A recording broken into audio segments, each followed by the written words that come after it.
The reason why we're here today, I want to get into for the viewers is, at least from my perspective, you are a member of a Reddit subgroup. I don't know if it's atheism or if it's atheism slash ex-Muslim, but you're on Reddit and you're familiar with street epistemology, and I think you started sharing examples of videos of people using street epistemology with the group, and it sounded like there was some interest there, and then you asked the group and said, hey, I'm willing to compile all your questions about street epistemology and we can do an AMA or even a Blab on it. And you received a lot of questions. I'd say half a dozen, maybe six, or between 6 and 10, I think, maybe questions. And that's where we are today. Like the purpose of this Blab is to answer these questions that from folks that used to be Muslims. They're not. But just like a lot of the atheists that everyone here knows, they want to learn how to have effective conversations with their friends and family. And are you familiar with the /Q function? If you type /Q, Zach, you can actually put the question. It will actually show up on the screen. Oh, okay. You mean where it says in the drop in any link here field? No, where it says send a message, you can type /Q and then do a summary of the question, and then I can hit a button and put it on the screen, so Okay, people can. It'll be easier for people to follow along. Gotcha. So let me load the first one in there. And I will say, I mean, just because, listen, I mean, I can't really relate my own experience to that of, ex-Muslims. I wasn't really, I didn't grow up in a theocratic country. And I didn't have parents that truly were just drinking all in on the Kool-Aid. And a lot of these Muslims, what their experiences and, what they went through, there's a lot of resentment. And then that resentment, it kind of fuels a lot of militant, like, I guess, wrath to really let's go talk these Muslims out of believing. And I feel like some of the methods, or at least some of what's been I guess their methods of really of approaching this issue, it needs some refinement. And okay.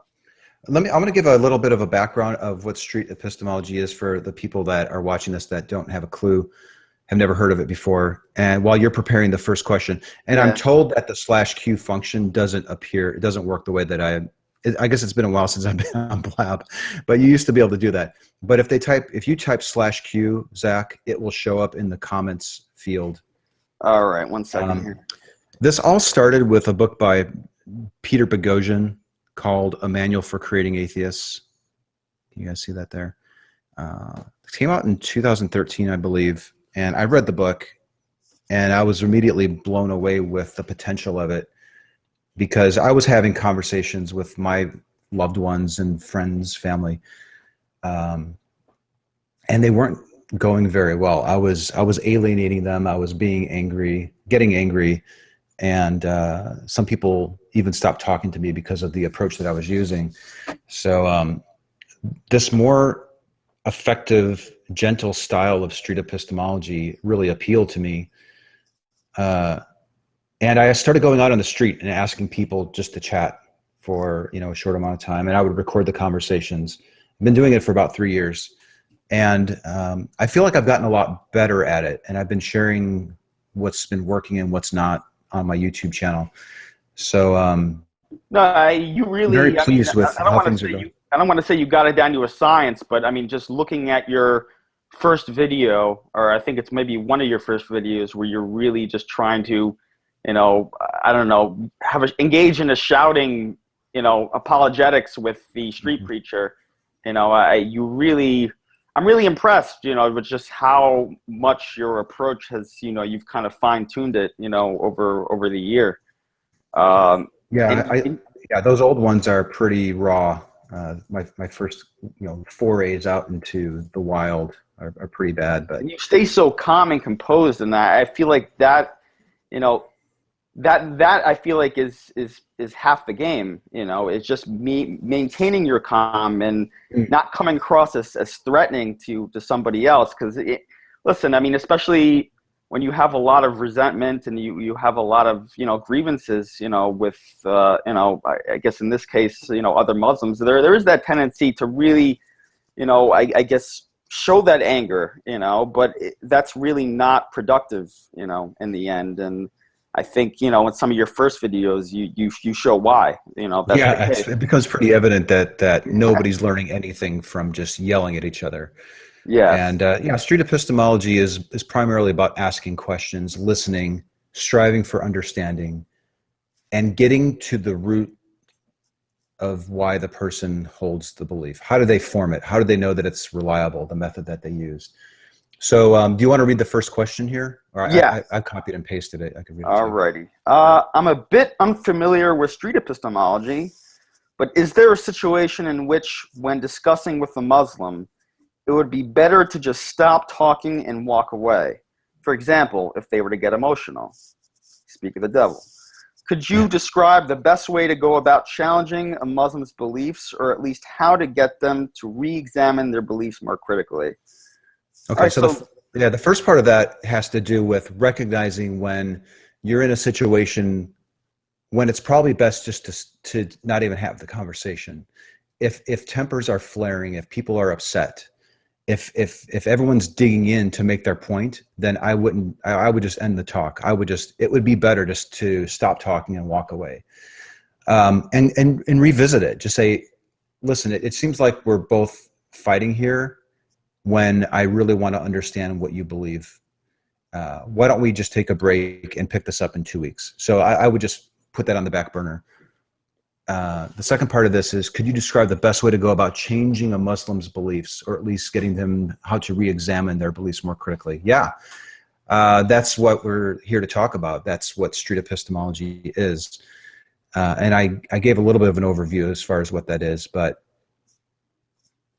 it's all about respect and being sincere to understand what the person believes.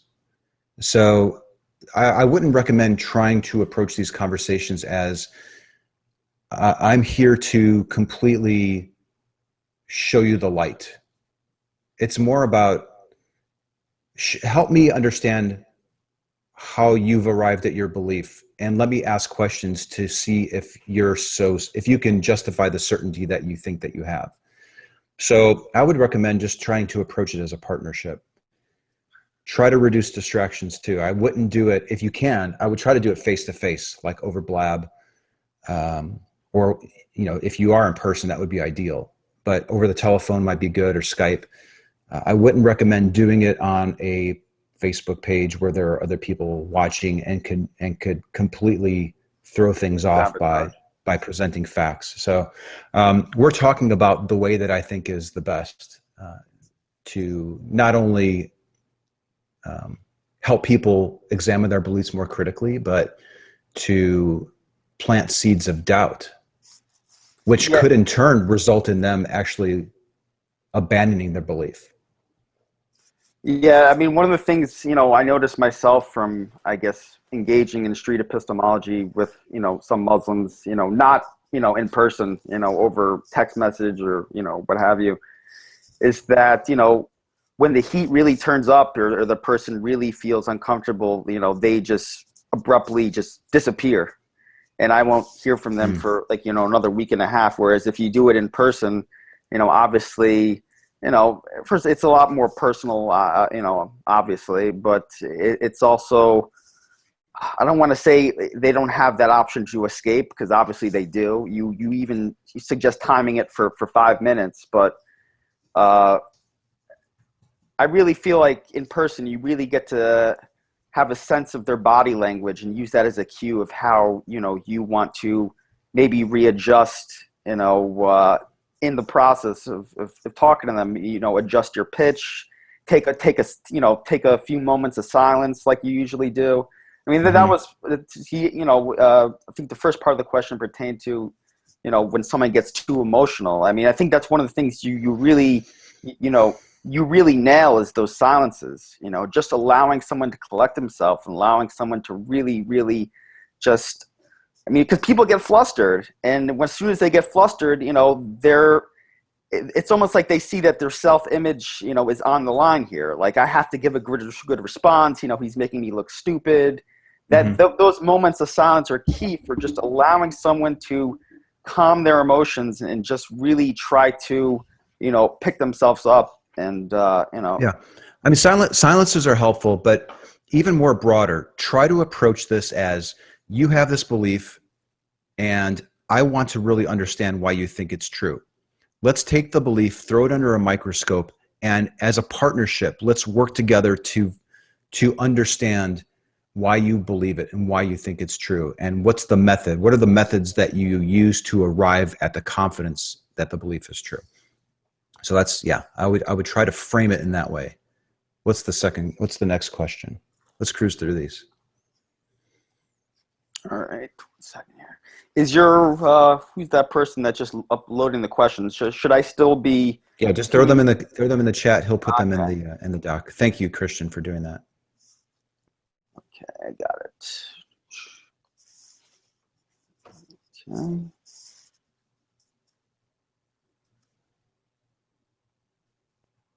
All righty.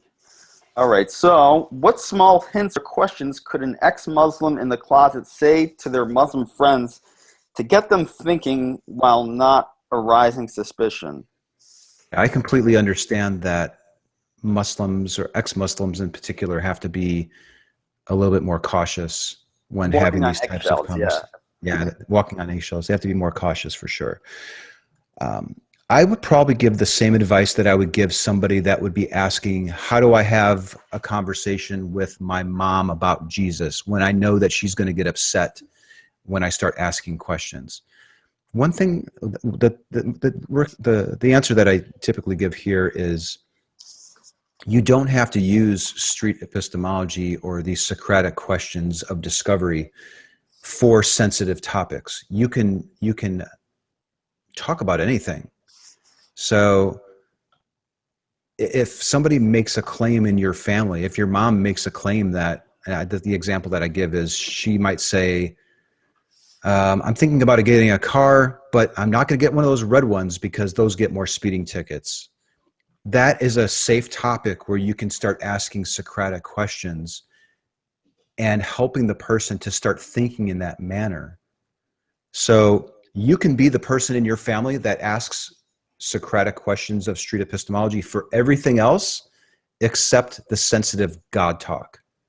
And what I'm hoping, what I suspect would happen, is that the next time that that person makes a claim, what a wonderful day that Allah has given us.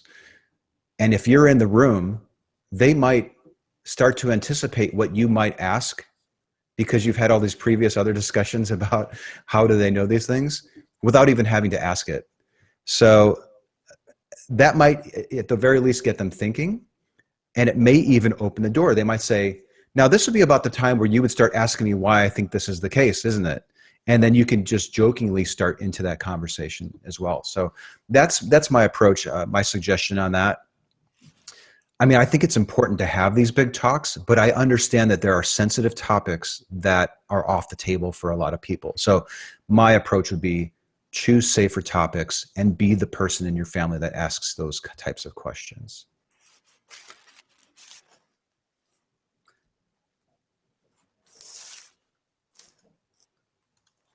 Sorry, my screen just froze here for a second. Yeah, I mean, one other thing, we could cut out the middleman here, Zach. If you want to send the link to, I mean, we could just post the link to these questions, and then Christian could just get them queued up. If you don't mind doing, mind doing that, Christian. That way, you can be more focused on the discussion too, rather than having to worry about the. Thank you, Christian. You're awesome, man.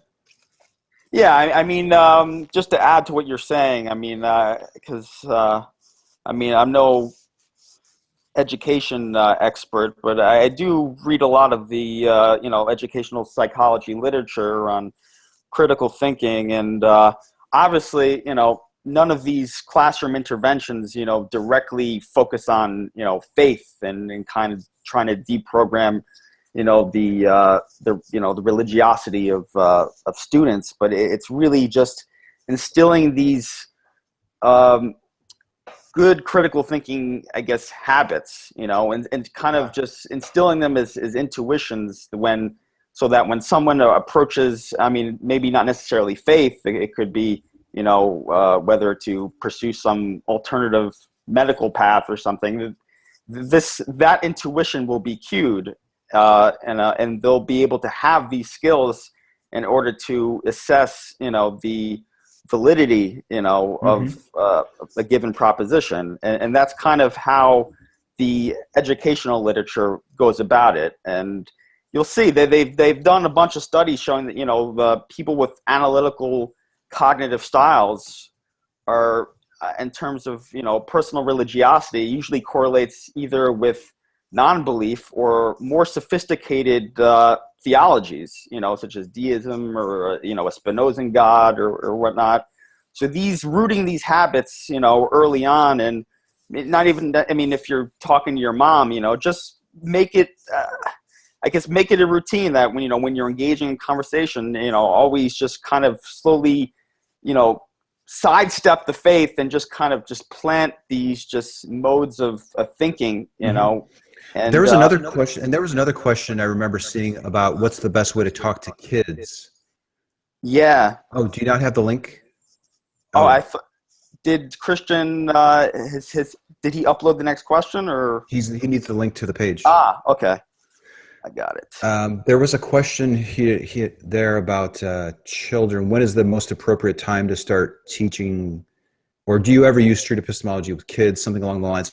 I think that would be a good question to throw up on the screen next if we could, because yeah, sure. what you're talking about, like this idea of teaching critical thinking, I'm of the position that you can't start doing it early enough. The sooner you can teach your kids to critically think and respectfully challenge what you are even telling them or that adults tell them, the better. Why wait until somebody's 50, 60 years old before you have to start getting them comfortable with the idea of introspection and asking these questions? This should be happening far, far earlier. And if anyone out there is listening that's interested in this, there's something called Camp Quest, where you can send your kids away to camp for a week in many of the cities, in many of the states in the United States, where your kids can go away for a week and be exposed to critical thinking. So let me dovetail into this question here. If I ever use street epistemology with children, I guess in a way I do, because I'll use it with my kids. They said one day that they were certain that we needed to get another dog. They made a claim, and I can just start asking questions. Why do you think that that's the case? What would change your mind? So it's never too early to start introducing your kids to critical thinking. And I don't think it's ever too early to start asking street epistemology based questions. Now, if my neighbor came over, my 9-year-old neighbor, who's she's 9 years old, little, and I think she's being raised to believe that Jesus exists, I'm not going to have a conversation with her. But my kids have been exposed to critical thinking, and I'm sure invariably she'll make a claim. My kids will probably respectfully challenge it, and that's a great thing. So I wouldn't use it directly with kids, like to plant seeds of doubt on beliefs that their parents are raising them with. I think that's somewhat off limits. But if they open the door, if they make some sort of claim, or if they cross the line and say, Mr. Magnabosco, your kids are going to go to hell if they don't believe in Jesus, well, then I might be a little tempted to ask a question or leave a question with them, because I think that they may have crossed the line. But they're kids, and I think you could probably have a greater effect by having those types of conversations with their parents. How do I send Christian the link here? Every time I try to put it in the side chat window, it kind of just shows up as a smiley face. Go ahead and message it to me. Okay. On Facebook. Okay, I got and you. I'll copy it over to him.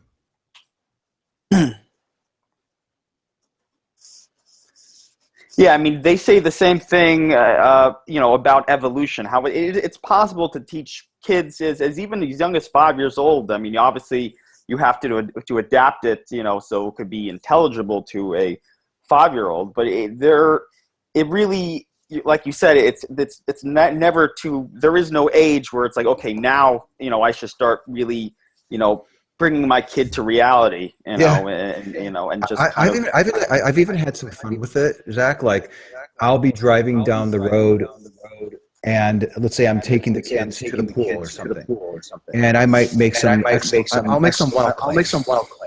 I'm getting an echo. I'm getting that too. Did you accidentally open up a? Yeah. Test. I really don't want to refresh my window.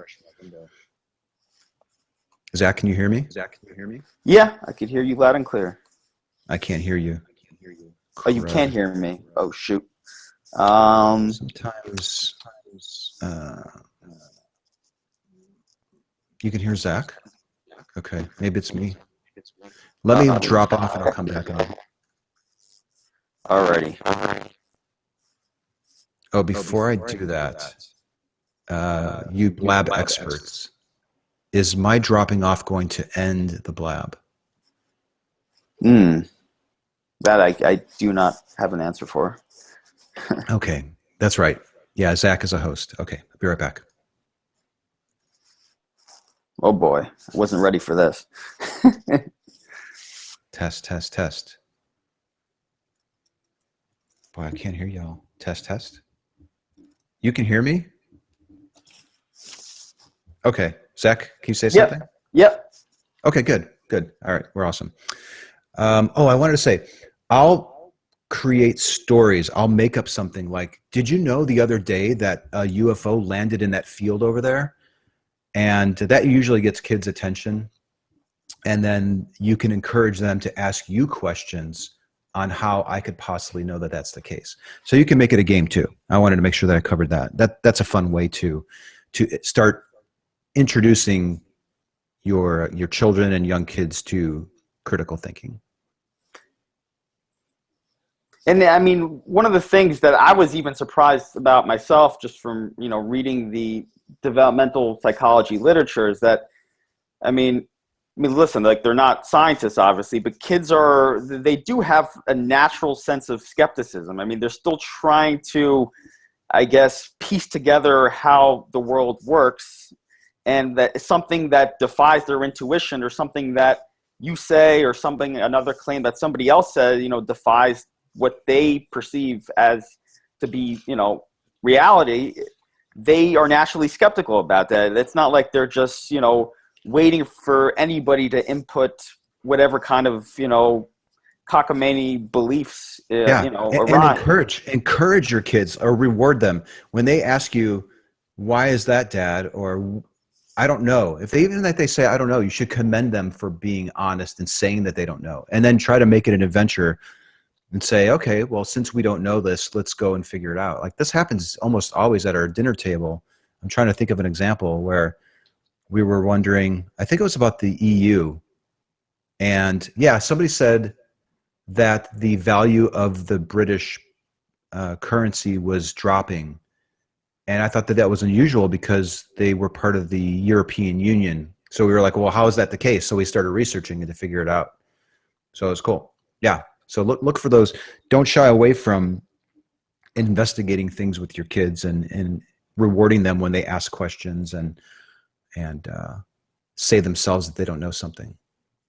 Yeah, I mean, I'm not, hopefully, I don't plan on being a dad anytime soon, but I mean, you have kids, and are they naturally curious, right? I mean, when you're brought into the world, once you leave the womb, you have a lot of questions. I mean, and at least at a certain point in your development. Let's go with our next question here. Question 4. All right.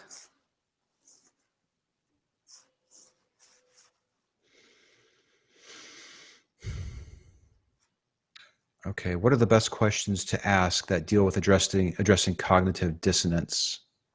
We should probably define what that is first. And for instance, how can you get someone to think about their belief in Muhammad as the ideal human being while also knowing about his marriage to Aisha? So when you raise things to a believer that you're certain is going to cause cognitive dissonance, it's going to, like, that's going to probably eat at them.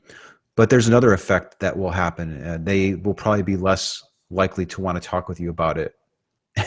And they're certainly going to be less open to considering that they're mistaken on it. So I would avoid trying to get a person riled up or embarrassing them, or you're going to put them on the defensive. So the nice thing about street epistemology is that it's a great way to bypass the defensive postures that believers will raise when you start asking those typical questions.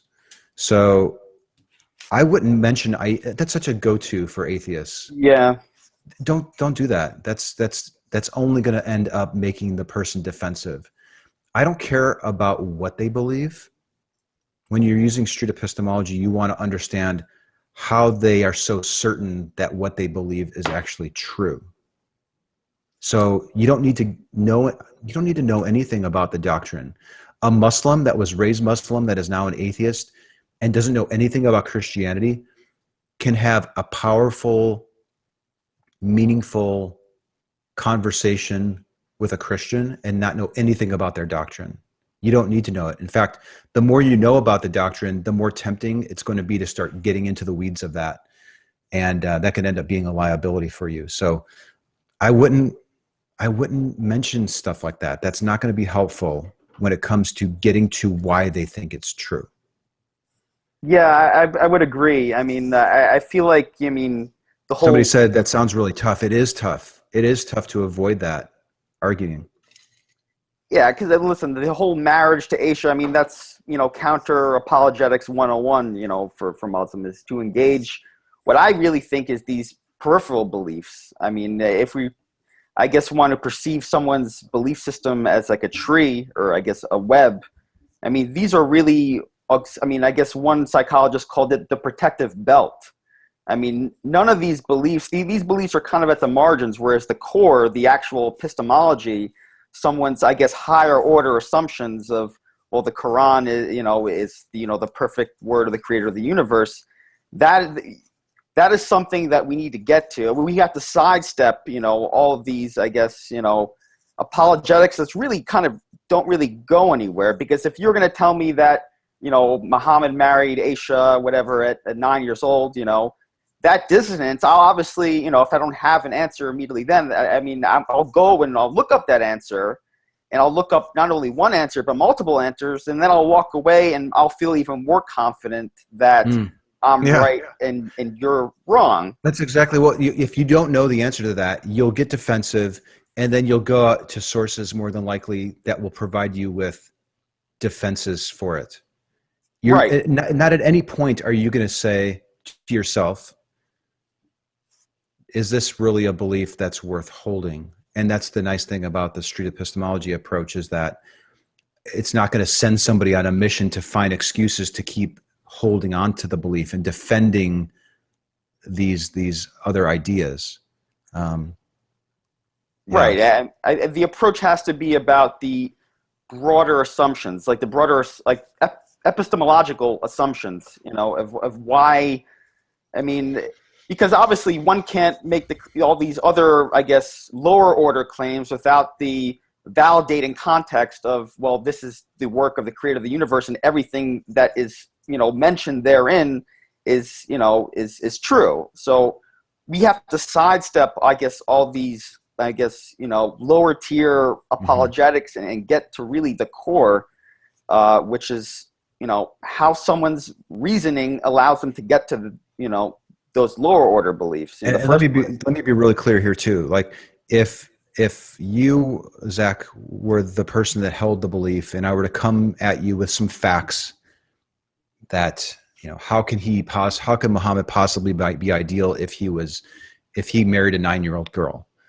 Well, your defenses are going to go up, but there are, depending on the venue that we're in, if we're on a Blab, there might be 3 people that are observing that have the same belief as you. And because they're observing the discussion, they might give it a little bit more thought than you would. So counter-apologetics can be effective. Yes. But not in a one-on-one situation typically. Typically, your defenses would go up, but there are observers that would be more willing to objectively think about it.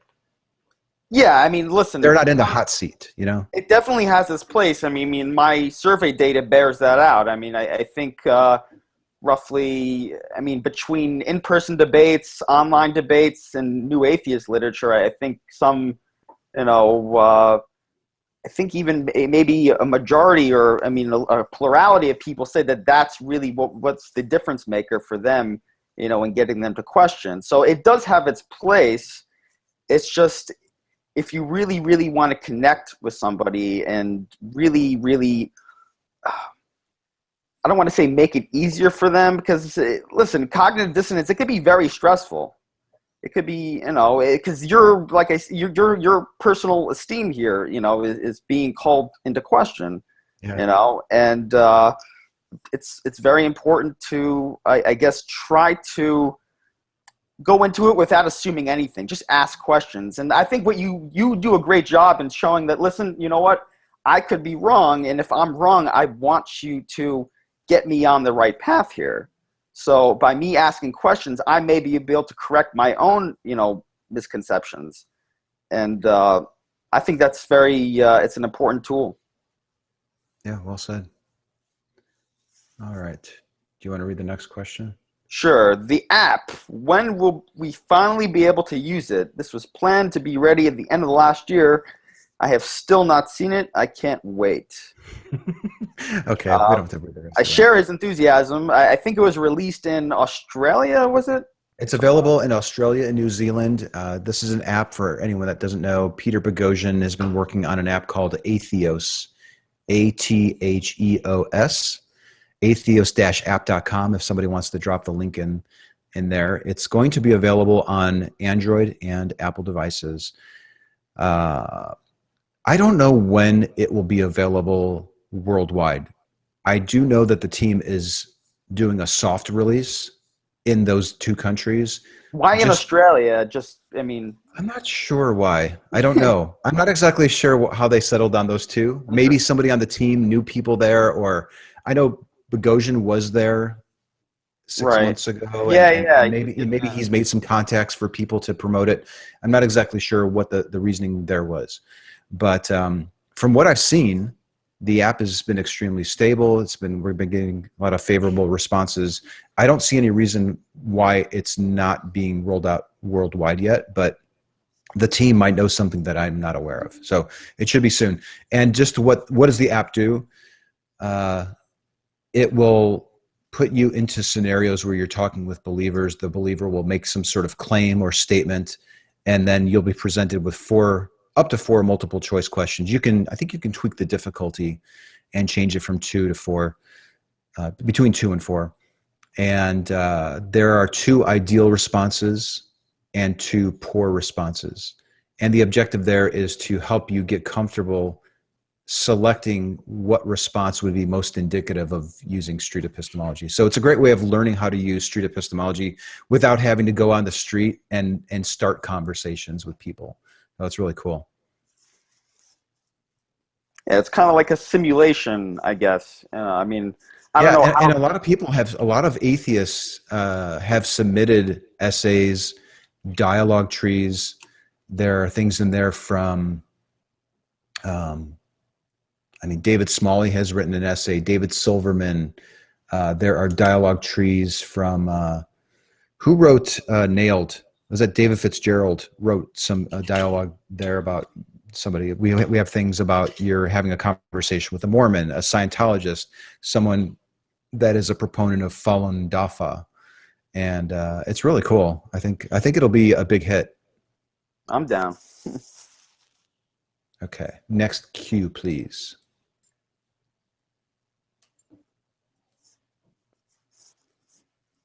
have you found? Oh, this is actually one I was initially stumped on myself, but I'll read it first. How have you found? How have you found is the best way to address someone's beliefs that can be described as pantheistic? The person in question, I've been thinking of trying the SE approach, identifies as Muslim, but seems to believe that all religions are some version of the same thing. I hear that refrain a lot. I noticed that you don't really go into apologetics, counter-apologetics for whichever God belief is in question for the person you're interviewing, and that's something I'd like to avoid here as well. The reason I'm having trouble with this is because I think a very powerful question you use is, how would you tell if your belief is more correct than someone else's? This doesn't seem to apply with this person because their belief essentially is that all religions have a universal truth. We're all worshiping the same God, it's just, different variations of the same theme, I guess. Also, a large part of his beliefs are centered around his personal experience with what he claims is God working in his life. I found a lot of interviews with people holding the same reason for their beliefs, but I feel the pantheistic nature of this guy's position is holding me back from addressing it the way you did it in your interviews, which was to ask them why their version of the truth was more true for the most part. Okay. So at the heart of this question, this is a very good question, and I think in a nutshell, what they're noticing. Are you guys getting an echo? I don't hear anything. Test. Okay, we're good. I think we're good. Yeah. What the hell? I wonder if it has to do with CJ's antics. CJ, knock it off. Okay. In a nutshell, this question is noticing that a lot of the times when you watch a video that I upload or have an interview that I have, I very often go to one of the tools that's in our arsenal, and that's the outsider test for faith. So if I'm talking with a Muslim who is absolutely sure that the Quran is the one true book, a great question would be something like, well, I've talked with Hindus that are absolutely sure that their holy book is correct. How could we possibly know which one is more true than the other? And there is this relativistic philosophy that I'm seeing a lot of, and it's disturbing. And my hypothesis was that there are more young people that are doing it than old people, but I don't think that that's the case, actually. I think there are a lot of people, regardless of your age, regardless of your demographic, and it sounds like even Muslims are willing to do this, where they'll say, well, that Hindu is just as right. They're just as true in their belief as I am with mine. And they have a right to believe in it. That's their truth. They're just as true. It's okay for them to have their truth. Who am I to tell them that their truth isn't right? And it's an alarming thing that I'm noticing. So this whole pantheistic thing, like in a nutshell, this whole question here is about how do you counter relativism? How do you counter subjectivism or subjective truths? And I'm still working on it. There are a lot of people that are having discussions on how we can break through of that. And I've actually started throwing interviews where this comes up in a playlist called, what did I call it? I think I call it relativism. So if you go to my YouTube channel, Magnabosco210, and look for a playlist called relativism, all the discussions where this comes up are in there. And if you start at the oldest video and work your way up to the current one, I think you'll see some progress. I think I'm finding a way to break through of that. Ultimately, what I think it's coming down to is how they're defining truth, how they value truth, how important it is to them to believe true things. And do they really live by that? Do you really think that a truth could be true right now you could hop on an airplane and fly to India and your truth would actually differ. Do you really think that? I think people are well-intentioned and they don't want to offend people. Right. And that's completely overshadowing logic. And it's a real problem. So I think you're going to start noticing the videos that I upload are going to be honing in on this more earlier on in the talks. There was a video that I just uploaded yesterday where the whole talk was about truth. We didn't even get into her belief. It was all about how she defined it. So we're working on it, but it is an issue, and I'm certain that there is a solution out there. I also feel like, in a way, pantheism is something, maybe a believer previously at a previous stage in his theology, was an exclusivist, meaning being my truth is right and, everybody else is wrong. And that slowly they realize all these contradictions, and this is a way to bridge them all. So saying, you know what, nobody's wrong and we're all right. Yeah. The good news about this is that people that say everyone has their own truth, as frustrating as that is for people that are very logically based and use critical thinking and all that stuff, the good news is that they're not rigid fundamentalists who are absolutely certain that they have the truth and they figured it out and everyone else is wrong and you need to follow my way or else. #progress.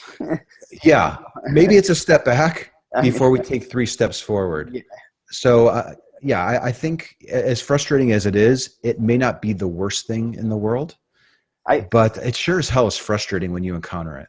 One of the things I guess, I think maybe you've towed such a line in one of your interviews. I think I broached it with you as well, is when somebody says, well, everybody has their own truth and, it's true to them. I think a good way to respond to that is, do you want to live in a world where everybody just has their, and acts and follows through on what they believe to be the truth? Because if we're going to accept such a world, then we have to accept the possibility that someone who's going and joining ISIS, that's true to him. Those beliefs that he is actually fighting to expand and spread God's dominion around, the earth, that is true. And what if you're going to say, well, everybody's truth is equally valid, then you can't possibly tell him that what he's doing is just wrongheaded. Yeah, and you don't even have to use an extreme example. When I first started encountering it, I would go to the extreme. Well, there's a guy sitting in a cave who's a member of ISIS that is willing to detonate himself and take out a whole bunch of rivals. Is his truth just as true as yours? But that can be somewhat shocking. You can see like, whoa. And sometimes you get some interesting responses to that. 3 weeks ago, I encountered a woman on the trail who was going up down this relativism. It's true for me, and everyone can have their own truth. And I reached out, and I grabbed her water bottle from her, and I said, that's actually my water bottle. It's true for me that that's mine. And you can see she just started smiling, and I think she got the point. I don't believe people think about it. They don't think it all the way through. And I don't think that they live by it. If people lived by it, they wouldn't mind if they went out to the parking lot and their car was stolen because, well, maybe it was true for the person that took it that it was their car. So yeah, I don't think people perseverate on this stuff as much as we do and think about it, which is the beauty of asking these types of questions, because I think it is valuable for people to think about it and give a little bit of thought as to, can I really hold a truth that is different for somebody else?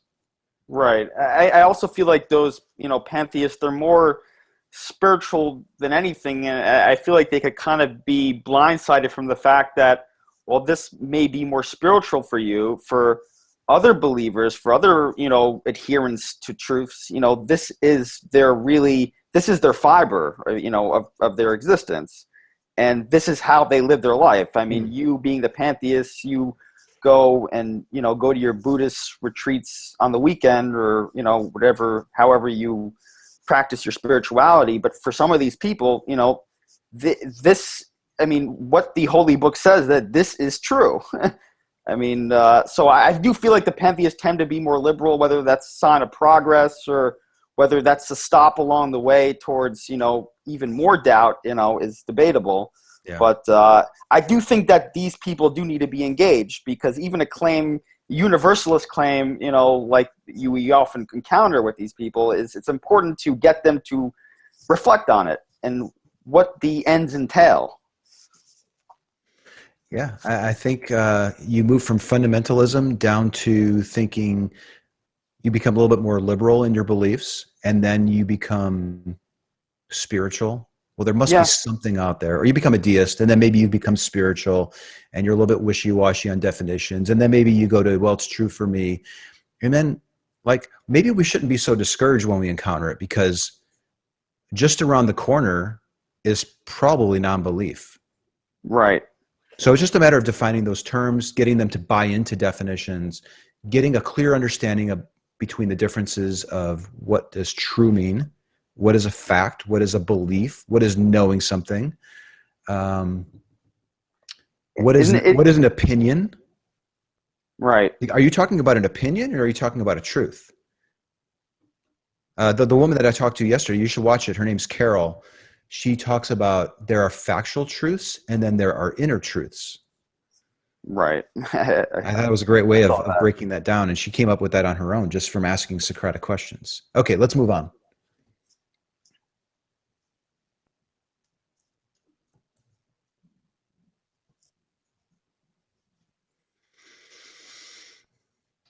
Oh, I didn't notice.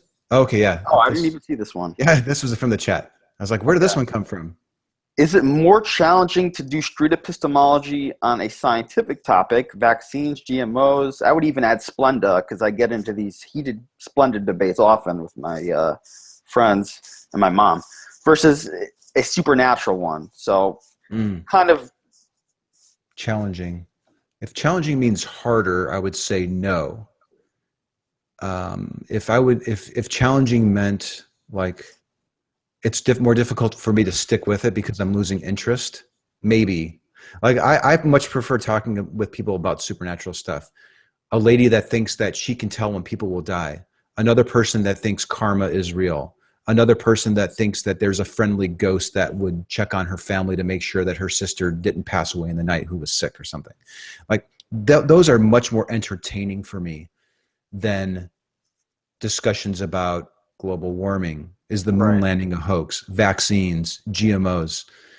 The main thing that you need to keep in mind when you are having conversations with people about scientific topics is you want to try to classify them. Are these people believing in it because they want it to be true? Are they just thinking that it's true, trusting that it's true? Are they using some sort of variation of faith? Or are they actually using evidence? Oftentimes, they will say that they have evidence. And if that's the case, then the whole discussion needs to center around testability. Right. Or falsifiability if you're scientifically minded.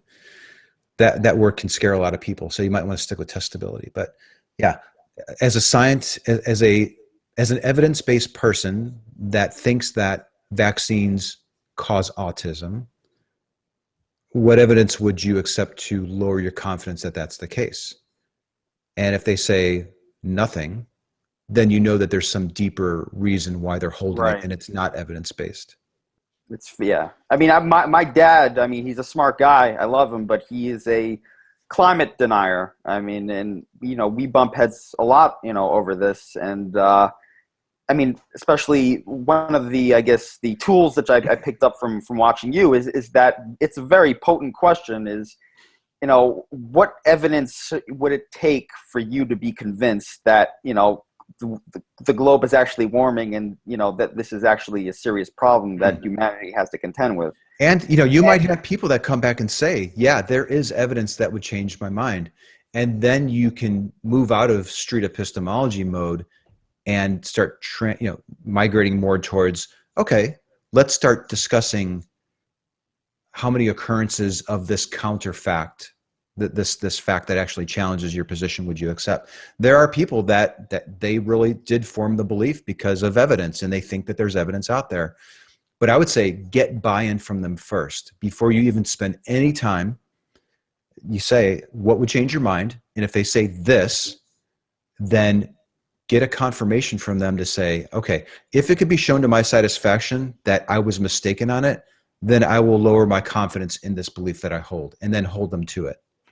And I think most of the time they've never thought about what it would, how they could falsify their own beliefs. I mean, they don't think most people that you come in contact, and engage in such a discussion, they haven't really thought about, well, this would change my mind. So you really get them, at least, from just my own experience with my dad, he kind of had to just stop, and just really, and you saw him really thinking, because this is something he's never really thought about before. I mean, he's been saying, oh, it's all a myth and it's all a myth, but he never really took the time, I feel like, to really unpack, what it would really take for him to conclude that this isn't a myth, Good for you for having that talk. And CJ mentioned off to the side here, first find out and make sure that they're actually using evidence, or if are they just saying it? Yeah, of course there's evidence that vaccines cause autism. Of course, it's all out there. Maybe you just ask them, can you point me to 3 sources? And it might become evident that they just don't have it. But you need to do it in a way that you're not embarrassing them, because then they're going to be defensive and maybe try to start arguing with you so that they can dismiss you. One of the problems, I feel like there's not a lot of media literacy, at least, like my mom, for example, she'll post a link from some blogger from California that's saying, the medical companies, pharmaceutical companies are trying to hide the promise of baking soda, in its ability to cure cancer. And I'm just like, Mom, for people, especially, obviously there's confirmation bias, inherent in this. You want to believe these things because she obviously has a distrust of the pharmaceutical industry, but people, they kind of absorb this information, and they ascribe validity to it because maybe because it's on a website, the website looks really fancy, it looks really legit, and they take it, okay, this must be, there must be some truth to this. So I feel like getting them to really consider, the actual evidence, rather than just telling me, well, this guy from, this blogger, this website says it, I think, is definitely an important conversation to have as well, as to, if they present you with a claim or they send you a link, is to be able to explain why this, from a methodological point of view, is faulty. And avoid the temptation of getting into a back and forth about, well, there's your link, but I'm going to send you this link to this video. And then they respond with it. And then you're in this back and forth, and you're not really making any progress. So you want to have a meta talk. You want to have a talk about the talk. You want to have a discussion about what would change their mind. Not specifically, but okay, if you were to see that, would you abandon this belief outright? Would it lower your confidence? Would you not budge? If they say, if I saw it, it still wouldn't change my mind. Well, then there's no need spending your time on that issue. You need to go further. You need to go deeper. Okay. You want to read this one? Sure. I remember you saying before the atheists, etc., ought to take the opportunity when a chance to talk to someone about their beliefs come up. I'll try to rephrase this. I remember you saying before that atheists should have the opportunity to engage people about their beliefs. Trying to get a conversation going when someone says, pray for me. Usually when a friend tells me that, I feel weird steering the conversation in the direction of their beliefs and my lack thereof. As in, I get afraid that I'll seem like I'm belittling the thing they wanted to be prayed for by changing the topic. It's not that I don't want to take opportunities to talk with people about their beliefs, though, and chances can be hard to come by. How do you go about this? Is there hope in trying to have a productive conversation about someone's belief after having sort of messed up the topic with them in the past?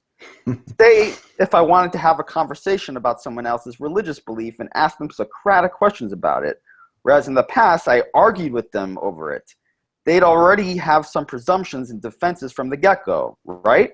Do you still think there's still any hope here? any tips? So there's really two questions here. And they kind of go back to what we talked about earlier with family members, or when it's a sensitive topic like the 9-year-old bride of Muhammad. Like, I mean, you shouldn't feel weird about having a talk with somebody. The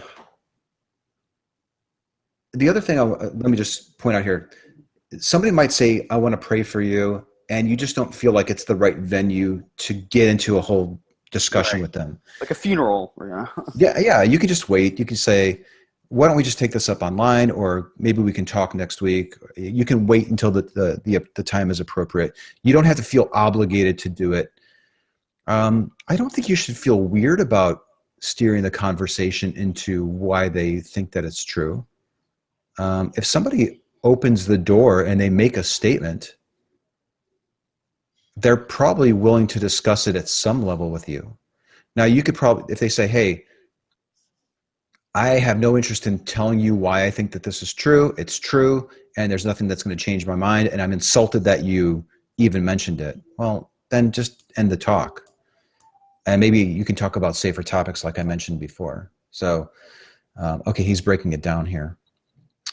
Thank you, CJ. Yeah, I mean, I think it's important to pick your battles. I mean, the funeral parlor probably wouldn't be, the best venue for that. Mm-hmm. I've had conversations with people where I've screwed up in the past. I was surprised that we were even able to have a discussion, because I was going counter-apologetics and telling them he was stupid and implying that he was stupid, and we were still able to have a talk. What we ended up talking about was not his belief. This is a young Earth creationist, but a different denomination of Christianity. How can these Christians still hold this belief? So in essence, we were talking about his belief, but we were talking about a different party, and it made it safer. So yeah, you can typically still recover from past, horrible discussions that you had in the past. It's possible. It's a little bit more difficult, and you might even want to address it and say, I'm really sorry that we got off on the wrong foot, but I want to try a different approach of questioning why you believe this. These questions might seem a little weird, and I'm just new at this, and there's a little philosophical angle to it. But if you could just bear with me, do you mind if we try this different approach? And I think you might enjoy it. You can try it that way. I think also showing be upfront with them. I think even also showing like a semblance of humility, being like, what, I don't want to come across as I was belittling you. You're a smart guy. You made some very good points, and I want to return to them because I feel like I may not have articulated myself, properly. And affirmation, allowing someone to affirm their, just psychologically speaking, just what the literature says, allowing someone an opportunity to affirm their self-worth or their esteem makes them more open to the subsequent, discussion and discourse, knowing that, okay, he doesn't think I'm a total idiot, we're kind of, more or less in the same plane here, that's kind of very important to, I guess, emphasize, is that humility, which you do, because you also say, well, I could be wrong, and I think you also do when someone makes a good point, you actually say, that was a very good point that you made. Mm. And that kind of, reassures somebody that, okay, I'm not just talking to a wall here. There's some guy that's actually listening. Yeah. And, I'm not just a total idiot. I think it's helpful if you could demonstrate to your conversation partner. You getting an echo? I'm not. I'll just keep talking then. Okay, yeah, they're getting an echo. What the hell is causing that? All right, let me turn my volume down a little bit. I think it's helpful to demonstrate to your conversation partner that you did hold a belief that you ended up abandoning. And that plays into the humility that I think you were talking about. Yeah. Yeah, I'm going to drop off and come back on.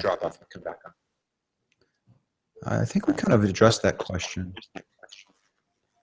I think we covered all the bases with that one. What can you say to, oh, there he is. Oh, it's not me. Is it me? Should I? I mean, I don't hear any echo, You so sound good to me. good on my end.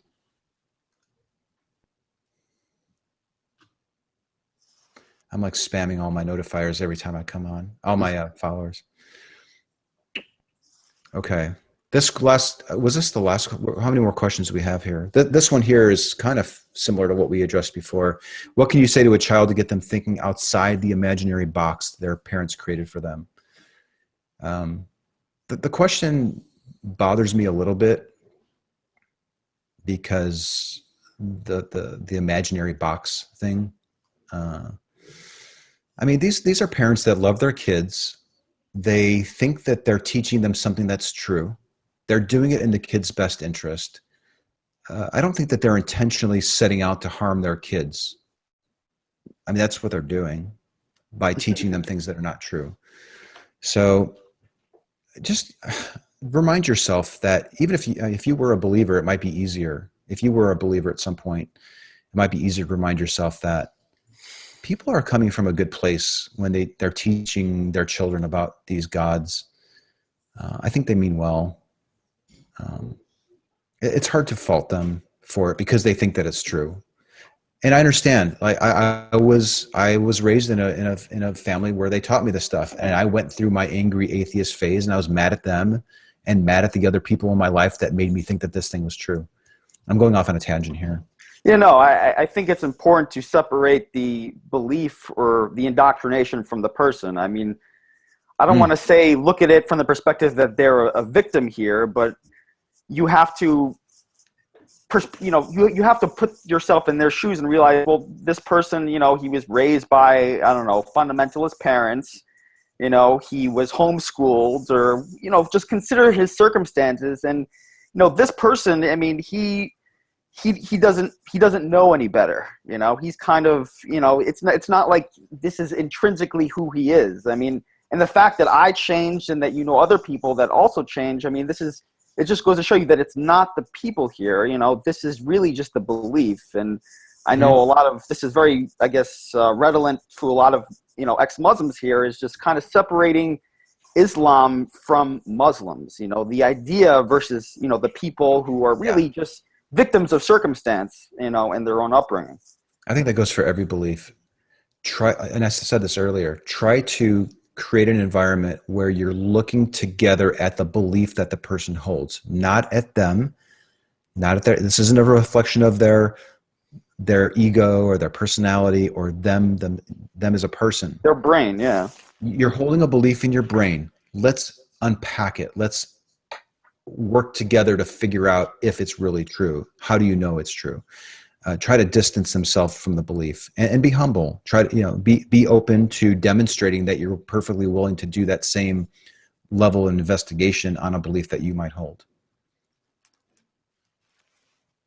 Right. And I think another good approach is sometimes you have the interlocutor, I guess, or you ask them, is there ever a time where you thought you were sure of something and then ended up changing your mind, and that could kind of reinforce the sense that, it's okay to change your mind sometimes, and to, even I myself, I reevaluate things, where we have a finite primate brain that we're operating on, and, things aren't very clear all the time, and, as much as we want them to be. So it's okay to kind of, ask these questions. And I think we addressed this question specifically with kids. What can you do? So just refer back to our earlier discussion. About 5 questions left, I believe somebody said. What are top important arguments against faith? I'm thinking, what are the best ways to argue against faith? I'm gonna go with that. Well, have them define. I mean, I would say have them define it first, but I'll let you, take that. So this question might mean, it might be that faith means religion or a belief system, not necessarily a method. I'm going to assume that this person meant faith as a method for coming to know something to be true. The best way to help a person examine faith as a methodology is to, like you said, Zach, get a definition of it, get their definition of it. They might refer to their holy book and present that to you, or spend 5 minutes explaining what it is. But it's important that you understand what they mean by faith, and then talk about the reliability of it as a way to come to know something to be true. Just ask questions. How are you so certain that faith is reliable? If everyone used your method, would they arrive at the exact same belief? What do you say to people that have used your method and believe in completely different things? Is that method really reliable if everyone's coming to all these different conclusions? I had a really good talk with a guy named Antony, Antoni, where we get into exactly this. We even talk a little bit about the relativism and truth. He doesn't go quite that far. And we pivot to faith and the reliability of faith. That's a really good discussion if you want to familiarize yourself with it. So street epistemology would be my go-to when anybody says that they're using faith as a way to come to know something to be true.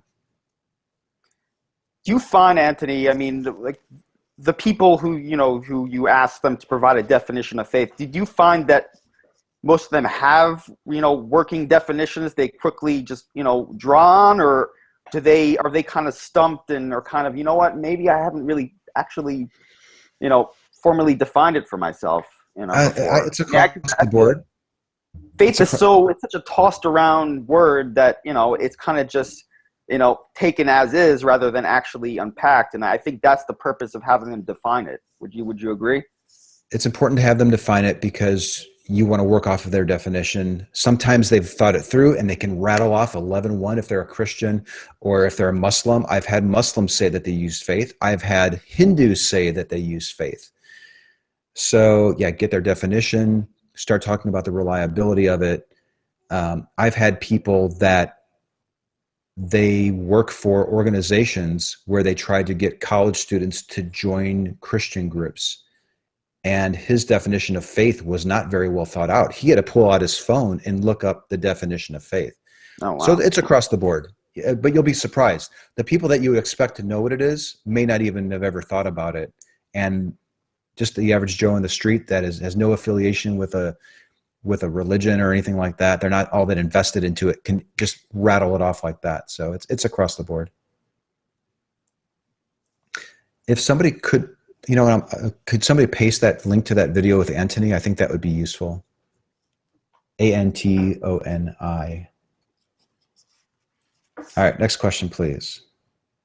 Oh, if their definition of faith is off, do you correct them? That's a really good question. No. I'm not ever telling anybody what the right definitions of words are, with the exception perhaps of maybe truth. But even then, it's still a discussion. I'm still asking questions. What is your definition of faith? Why do you think it's reliable? Do you use it in daily life, or do you only use it to be certain that this God exists? So no, I generally will go with whatever definition they want, and I'll write it down. I'll even write it down and say, explain this definition to me as if I was a 10-year-old, and let's write it down here. And then you can keep coming back to it. And sometimes they revise their definition. It's not like I'm writing it down to trap them. If they have a definition of it and then 5 minutes later realize that it's a shitty definition and they want to revise it, cool. Because now we're better understanding the method you're using to get to the belief. So be flexible on definitions when it comes to faith. Be flexible and willing to go where they take you. This isn't about trapping people. It's about understanding them and understanding how they form beliefs. I also think, one of your more compelling tracks that you take, with the topic of faith is, would you rather than going off 100% faith, would you rather, maybe go 40% off of evidence? Would you prefer more of that your belief is based off of evidence, or would you rather have it be faith? There's so many questions you can go to with faith. Yeah, exactly. Do you have no choice but to use faith? Would you prefer to have another method to know that this belief is true besides faith? if you can kick faith to the curb and have testable, repeatable evidence, which would you choose? And oftentimes they'll say, well, I would really like to have the evidence. Okay. Do you have any evidence for the belief? Not really. It's all faith. Okay. Those are huge, powerful discussions that you can have with believers. Yeah, and I mean, especially if they're at the 100% mark. I mean, just I guess for some background, Anthony usually at the beginning of his talks or interviews with these people, he kind of tries to place or map their confidence level of the belief on a 0 to 100 scale. And, you know, a lot of people, I mean, they'll say they're at the, would you say most people say they're at the 100? I mean, at least initially? Yeah, for the most part, they usually rank themselves pretty high. Right, and then it gets to a point where it's like, so you got to that 100 mark all on faith, you know, that 100%, if you were to pie chart that's all faith here. And, you know, if you have the option of, I guess, pruning down the percent of the pie chart that's faith and, you know, maybe having a little sliver of that's evidence, you know, would they be interested in that or would they prefer that? Mm-hmm. Yeah, that's one thing we didn't really mention is that I do like to get an idea of where a person is in the certainty that their belief is true. Scale from 1 to 10, 0 to 100, A to Z. It doesn't really matter how you do it. And you don't have to do it, but it is kind of nice to know where they stand on the certainty that their belief is true. Because if you have a discussion about faith and they've defined it, and you've both discovered together that faith as a method for coming to know that your belief is true is not reliable, you can pivot back to that scale and ask them if they're still willing to maintain at that level based on the discussion that you just had. If they're being honest with themselves, they will almost always lower their confidence in the belief. But I feel like that is a neat thing to see when it happens. I feel like even without even explicitly conceding that, I mean, obviously, because the dynamic that I perceive is, you know, everybody wants to save face. Nobody wants to admit, you know what, you scored some points off of me here, and I'm kind of, you know. Yeah, but see, you're right. It all goes back to how you frame it. Like if you're framing this as a competition where you're going to make a move and I'm going to counter, and I'm going to box you in a corner. If you start off that way, then yeah, the person might be less willing to admit that they've lowered their confidence. But if you're approaching this as a partnership, how can we figure out what you believe, and are there better ways to determine if it's true?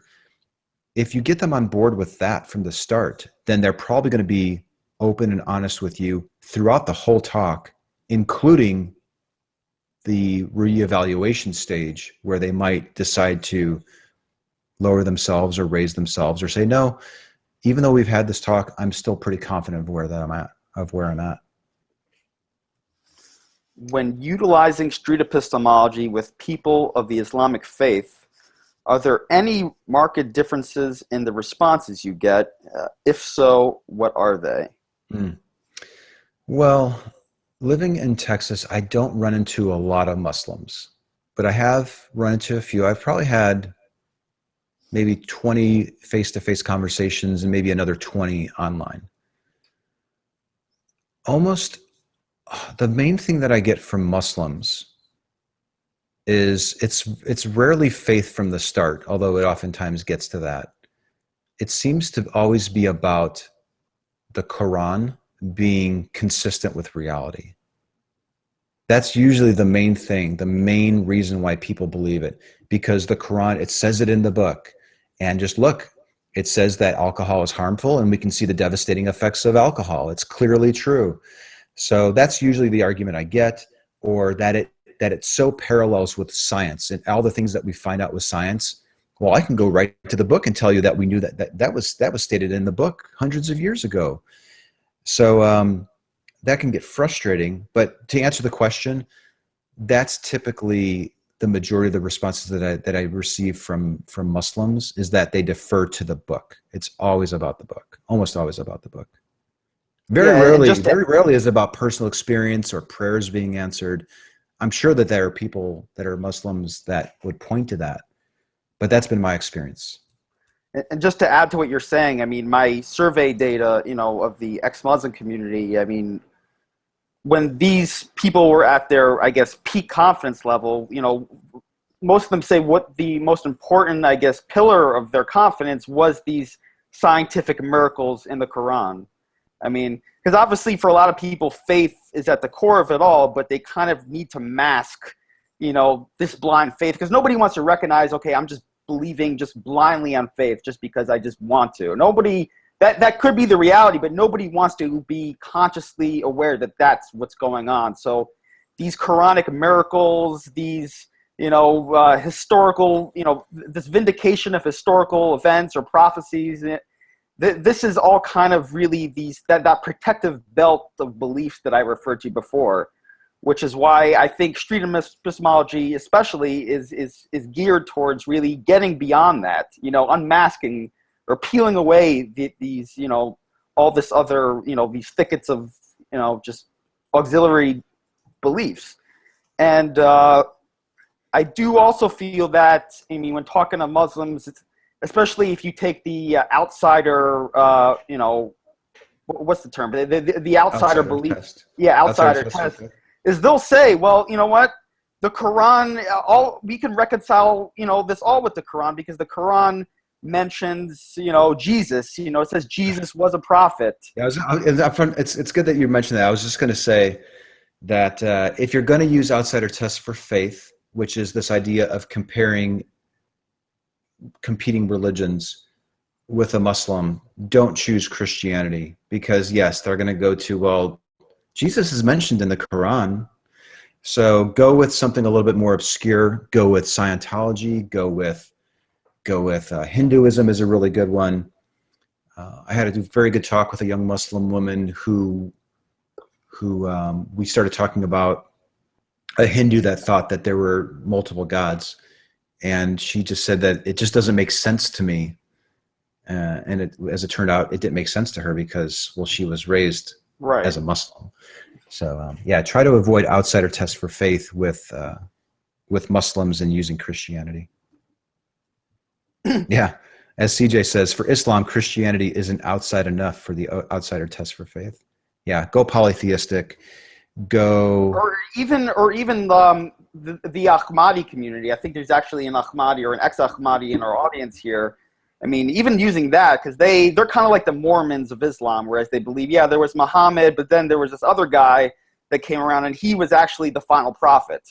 So, and for Muslims, that's a huge affront, because Muhammad was God's messenger, and well, it's like, well, how you can't, if they believe, the Ahmadi community, they believe that this is God's prophet, how do we really tell who is right here? So I feel and remember too, don't get tied up in the differences of the doctrine and, well, this is more true because this person was born, in a hierarchy or something like that. Like, don't get tempted. Avoid getting into the weeds of the doctrine. Stay focused on the epistemology. Stay focused on how they've arrived at the belief. As an ex-Muslim, I will often get condescending statements from Muslims. Oh, you just don't know Islam. You need to sit with a scholar. Other times, they will threaten me with punishment in the afterlife. Just wait till the judgment day. You will regret then. How is best to respond? So this kind of plays off of what we just talked about, the first part of it. You don't know Islam. You don't understand the doctrine. You need to sit down with someone that's more educated. That might be true if I wanted to learn about your doctrine, but I want to understand why you think that it's true. Help me understand how you've come to know that this book, all the claims in the book, are actually true. So I would just avoid that. I'm not here to learn about something that probably isn't true. If it could be demonstrated to me to be true, if it could be demonstrated to me that you've used a reliable way to come to know that this book is true, then absolutely I'll sit down with that scholar, but I'm not there yet. And the other part of this is, other times they will threaten me with punishment in the afterlife. Just wait till judgment day. You will regret it then. You got to ratchet back your emotions. If you respond emotionally, they're going to respond emotionally. And before you know it, you're going to be fighting. The conversation's going to end and nobody's going to learn anything. So I would give them a little leeway. more often than not, when believers threaten you with hell or just wait, you're going to get yours. Usually it's because they care about you. They're worried for you because they really think it's true. So just remind yourself that they hold a different worldview. It is probably not based on anything that's justifiable. It might be open to it, but give them a little slack. Even if you were, it's probably easier if you were a believer. If you were a believer and you believed all these things, it's probably a lot easier to relate to why they would be worried for you and trying to scare you into believing it. Well, nothing else is working. I love you, so let me scare you into the belief. And the other thing I want to say is, you not believing what they believe is a threat to them. Right. You're standing right there in front of them saying, I don't really believe it. So at some level, they have to know that there's a population of people that just don't buy into it, and that's a tough thing too. Right. I mean, I feel like when that's, these divine sanctions are thrown in, into the discourse, it's kind of coming from an area of insecurity, I guess, in some situations where they don't really know how to, engage with you on the level of, rational discussion. So this will kind of be their, last card that they have, is to say, well, you know what, you're going to hell, and you should be very worried. Yeah, Catherine says scare tactics out of desperation. That's possibly what it is. Like they're maybe at their wits' end. They care for you, and they're just grasping at straws and trying to save you. They're worried about you, and yeah, that is a sign of desperation. It's a sign of that they probably don't have a good justification for holding their belief. Try to look at it positively. Is I guess what I'm getting at, and don't fall for it. Don't take the bait and start arguing with them. Sorry if my cat is camera bombing me here. He's prone to upstaging me. There we go. All right. Are we on questions there, CJ?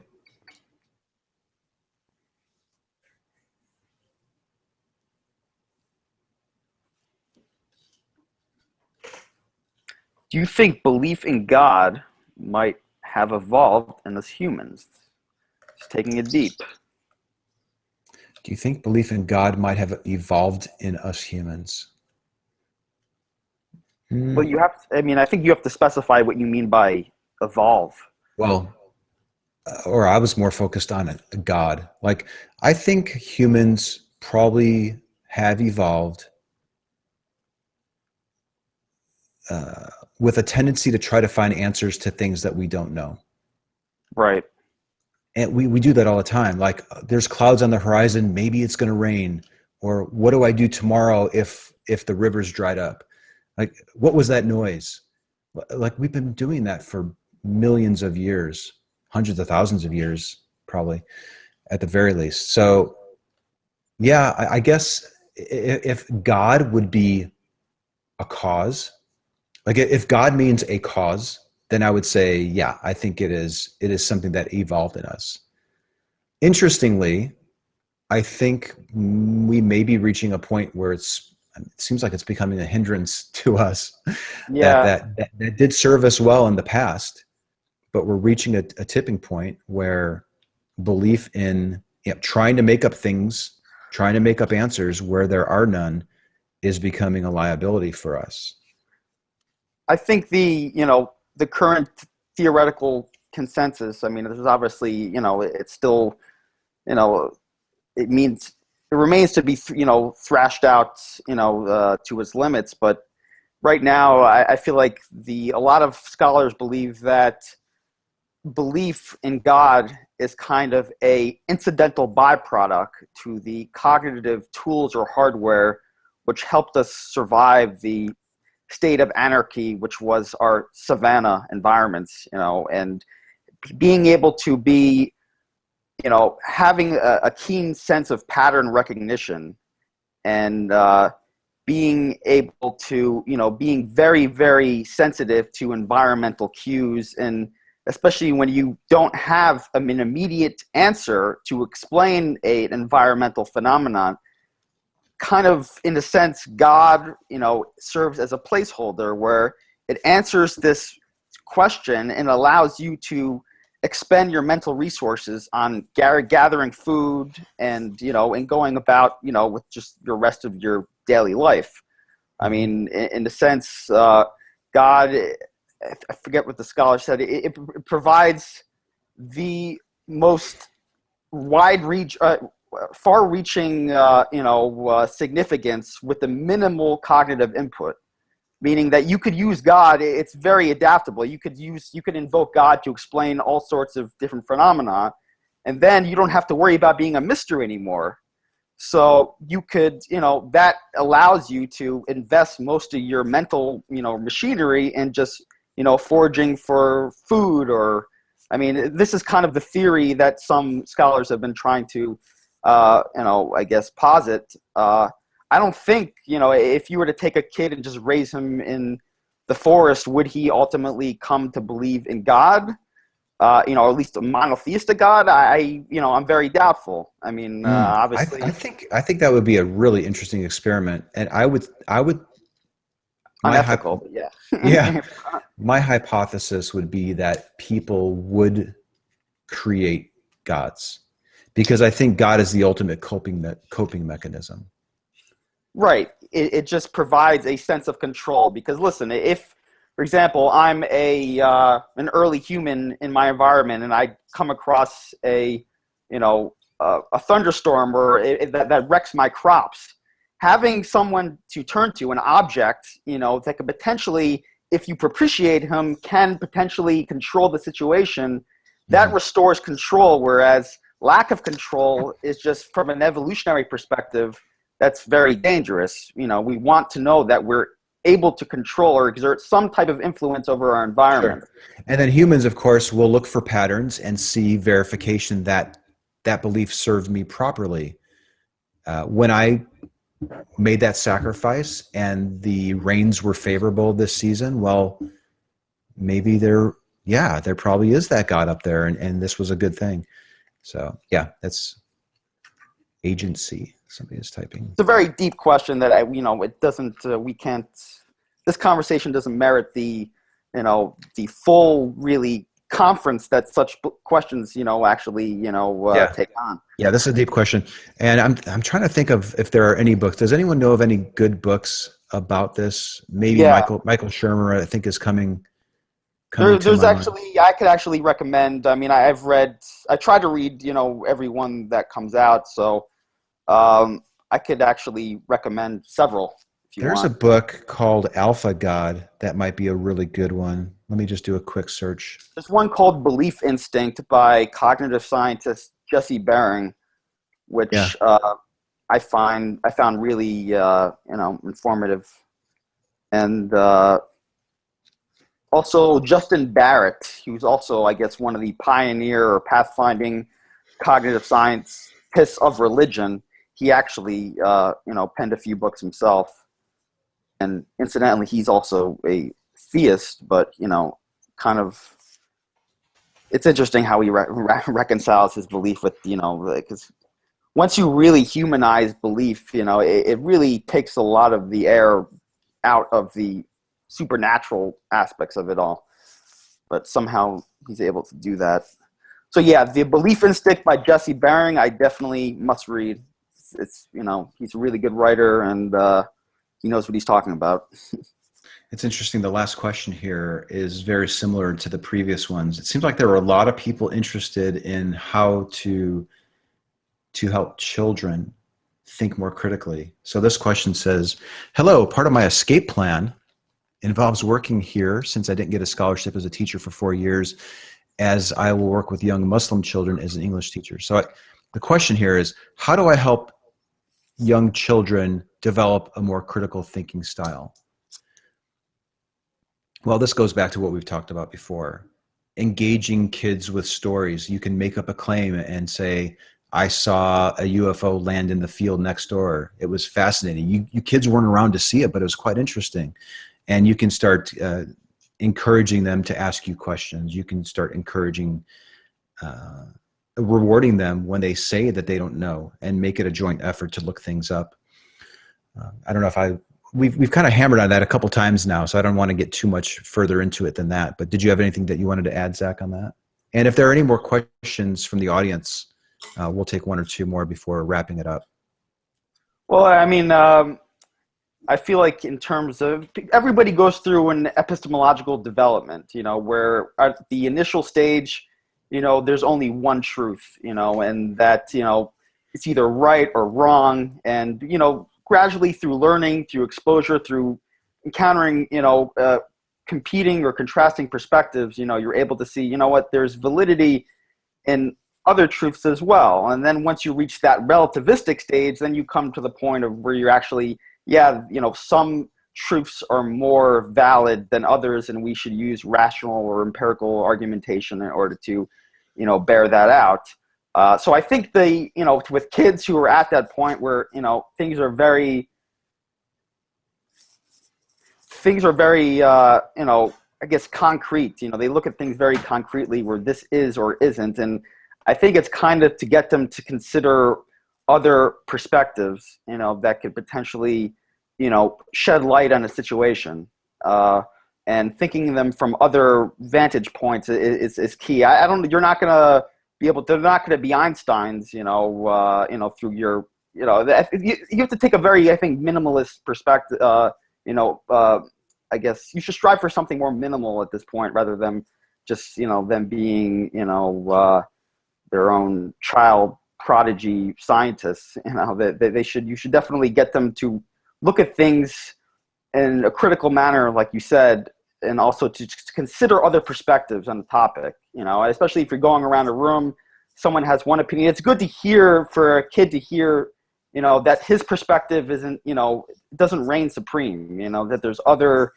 someone may have another point, and to consider alternative points. And that's also, gets people in the frame of mind, in other contexts where, they start to think themselves and start to develop these competing perspectives and scenarios on their own. Because when we engage our rational faculties of our brain, it's really just generating alternative hypotheses, other alternative states of the world. So with a kid, you want to get them into that early on by having them open up their imagination, have them think about other ways the situation could have ended up, or could have, how it could have manifested differently. The one part about this question I want to just touch on, that part of my escape plan, it makes me think that maybe you can be penalized, or your well-being might be in jeopardy by engaging with kids in this manner. So just be careful and choose safe topics. You don't have to go for the deep philosophical, great meanings of life type of questions like the God talk. You can go for the simple things. Right. It's just like you said at the beginning, just instilling these habits, it's kind of, working that muscle, that critical muscle, and getting people, rather than just, glomming onto one conclusion or one state of the world, having them consider competing others. And that's important, because that forms the basis of, more higher order critical thought. So.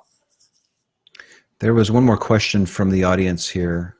Maybe CJ, you can copy and paste it over. It says, is it worth the effort to sell/promote street epistemology methodology to theists, to believers?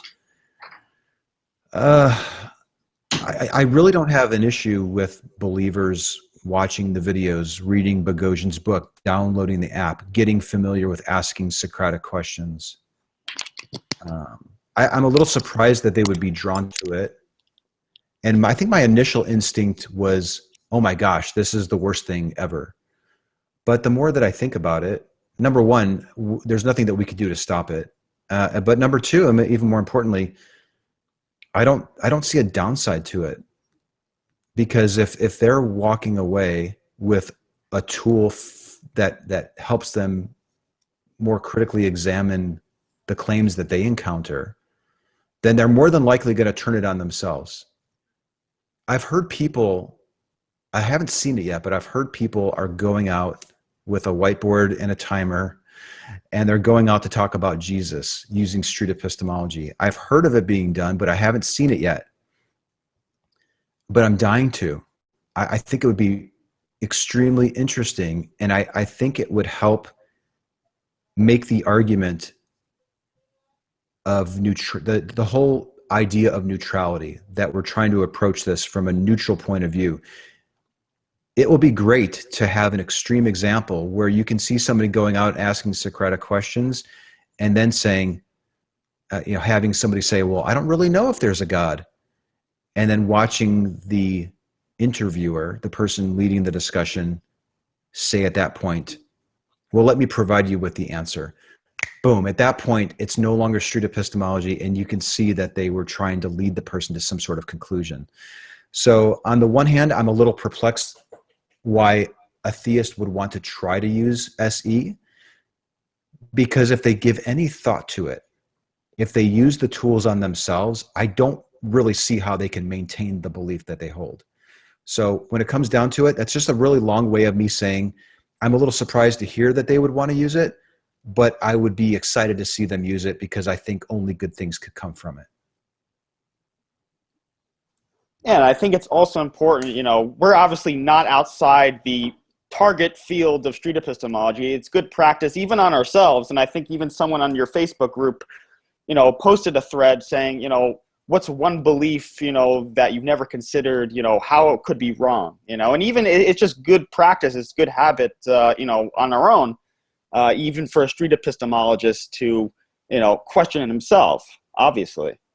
So I think even if a theist, I guess acquired or learned these tools, there could be,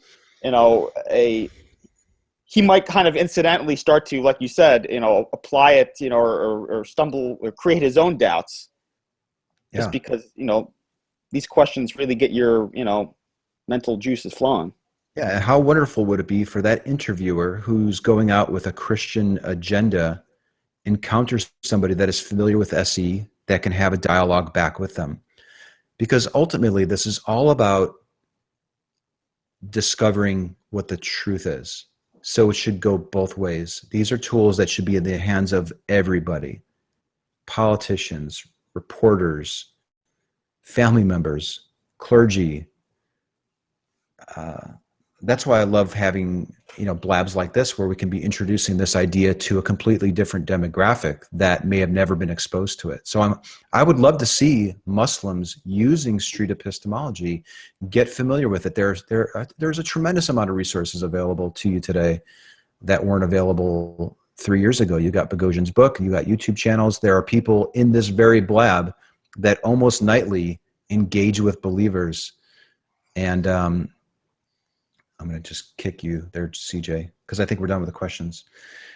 And you can find example after example and just dip your toe in it, get used to it, experiment with it.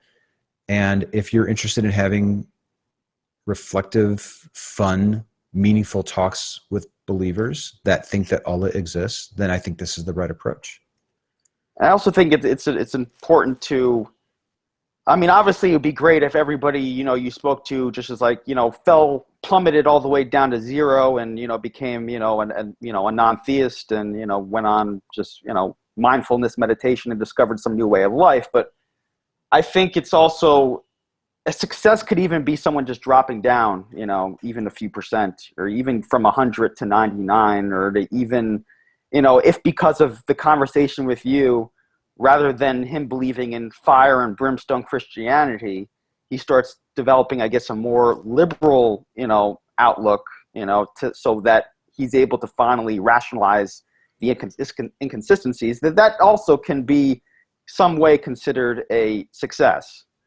Yeah, I think just even walking away from a talk with a little bit of doubt and a little more humility and less arrogance, like, okay, yeah, maybe this really isn't true, but I get a lot of comfort out of it. I get their social benefits from just helping somebody become a little bit more sincere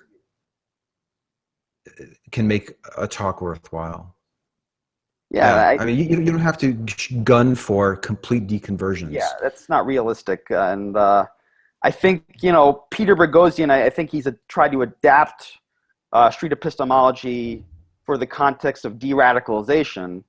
And I think his emphasis, there is, it should be about sowing doubt, because if someone's at the 100%, that means, that implies that they're, willing to act on their beliefs. If they're that certain that their beliefs are reality, it's just. That's exactly it. The beliefs that we hold motivate us to do things. So if we're holding a belief that's not in line with reality, then we as humans have an obligation to help people learn that, discover it, because we don't want people running into a club and shooting it up because they think that their book is commanding them to do. Even if you're a Muslim and you're completely against that type of behavior, wouldn't you want that individual to have encountered somebody to ask them these types of questions? Yeah, it's really piercing that tunnel vision, as if you're about to engage. And even from a counterterrorism perspective, this is actually talked about as someone that's kind of tunnel vision. Okay, I have the bomb strapped onto me. I'm going to walk into the pizza parlor.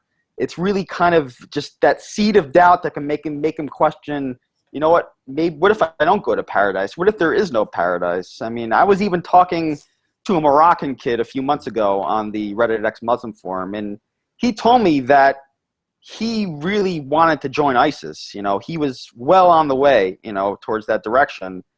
And he said the only reason why he stopped was because he started having doubts about, what, maybe there really isn't a paradise. Maybe it just all goes to black and there's nothing and I just kill myself over a lie. And that's what really, really, I guess, kind of chastened him and really, kind of had a moderating effect on, the decision he made, in that period of time. So those doubts, those kernels of doubt they can go a long way. It may not be immediately appreciable, but it's you have to pop their bubbles, I guess. Their cognitive bubbles where everything is just true and everything is certain. I mean, there's a lot of these people coming from environments where there's a lot of group thought where everybody's kind of reinforcing these beliefs, this is true. And it's important to penetrate that and just to kind of subvert it as much as you can. Yeah, I think doubt is a gift, and street epistemology could be the most effective delivery system of that gift. And it's a real honor to be able to address a group of, I know this is really geared for ex-Muslims, but I know that there are other people watching, and just being able to talk a little bit about street epistemology and the benefits and some of the questions and answer some of the questions that you had. It was a real honor to be able to do this. And thank you so much, Zach, for setting this up. You did a lot of work behind the scenes, and I greatly appreciate it. No, this has been great. Anthony, I think what you're doing is just awesome. And, I really think you're having an impact. I mean, I know you've had an impact on me and, other people that have also seen your videos. And you are definitely, a true source of inspiration, for other people to, engage more productive, just having more fruitful conversations with people in general. I mean, I don't look at this, okay, our, public enemy number one is religion. I really think it's bad reasoning or faulty reasoning in general. And street epistemology is, it's versatile in that, we really get at the core. We put the reasoning under the microscope. Whatever the contents of that reasoning is, got Jesus, Allah, Muhammed, or GMOs, doesn't matter. It's really just getting and just really just what is the basis, and just focusing on that trunk of someone's, I guess, what powers their beliefs. And I think that's important. And I'm glad that you took the time out to come talk to this community. And I hope you get some new listeners or viewers as a result. That would be great. I'd be happy if even just one person watched it and decided to try it and stuck with it, and they could see the benefits of it. So I'll be uploading this to my YouTube channel. Zach, thank you so much for doing everything behind the scenes. This will be on my YouTube channel. I'll probably take this screen cap and throw it on my YouTube channel, which is Magnabosco 210. Zach, do you want people to be able to reach you somehow? Or can they find you on the Reddit? You want to give the Reddit handle that you're? Yeah, I'm Badash87 on Reddit. I'm usually, I don't use Reddit too often. I kind of just use it to correspond with the ex-Muslim community. So You can either find me on Reddit at badash87 or my Twitter handle. It's actually posted right on top of my head here, ZachG932. And yeah, it'd be great to get some feedback. You know, if you have follow-up questions, you know, I'm glad to take a shot at them. Otherwise, you know, I'll send them Anthony's way, and you know, he could provide, you know, a more expert answer. Or maybe we can do another one. We'll let them let this marinate a little. Let them pile up a little bit. Maybe get another 10 questions, and we can do something again, perhaps. Right, that'd be great.